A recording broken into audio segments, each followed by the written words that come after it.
Telangana outdoor media association ఆధ్వర్యంలో బాలాపూర్ చౌరస్తాలో అనుమతులు ఉన్న హోర్డింగ్లను తొలగిస్తున్నారని హైడ్రా అధికారులను హోల్డింగ్ యజమానులు అడ్డుకున్నారు. రంగారెడ్డి జిల్లాలో హైడ్రా అధికారులు తొలగించిన హోల్డింగ్ మెటీరియల్ తీసుకుని అమ్ముకుంటున్నారంటూ వ్యాపారులు ఆరోపించారు. అనుమతులు ఉన్న తమ హోర్డింగ్లను తొలగిస్తున్నారని ఆవేదన వ్యక్తం చేశారు.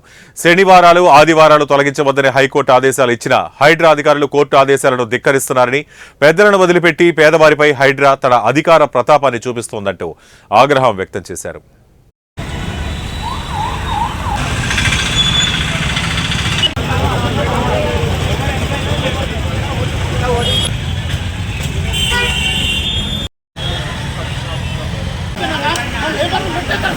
రంగనాథ్ గారు ఏం చెప్పారంటే, లీగల్గా బుద్ధ భవన్లో ఉన్నప్పుడు అందరం వచ్చాం. యాడ్ ఏజెన్సీ వాళ్ళం 70 మందితో మీటింగ్ పెట్టారు. మీటింగ్ పెట్టినప్పుడు వాళ్ళు లీగల్గా ఉన్న వరకు మేము టచ్ చేయమన్నారు, ఇల్లీగల్ ఉన్న వరకు తీసేయాల్సిందే అని చెప్పిండు. ఆయన టైం ఇచ్చాడు, మేము తీసేసుకున్నాం. కొన్ని వాళ్ళు తీసేసుకున్నారు. లీగల్గా ఉన్నాయి కూడా ఎలా చేస్తారు? ఇవాళ సండే ఆయన వచ్చి ఇందాక హైడ్రా కమిషనర్ రాత్రి మీటింగ్ పెట్టుకున్నారంట. రాత్రి మీటింగ్ పెట్టుకొని ఇప్పుడు తీసేయమంటే ఎలా తీసేస్తారు? మాకు వర్కర్స్ దొరకాలి, మాకు ఇన్ఫర్మేషన్ లేదు. ఇప్పుడు వచ్చి వాళ్ళు కూర్చొని మా వర్కర్స్ని తన్ని పంపిస్తున్నారు. ఇది ఎంతవరకు న్యాయం?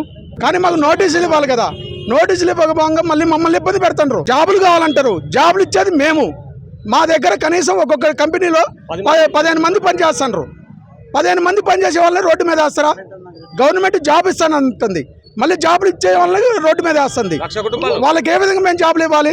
జాబులు ఇచ్చే వాళ్ళని కూడా రోడ్డు మీద ఏమంటారా? మేము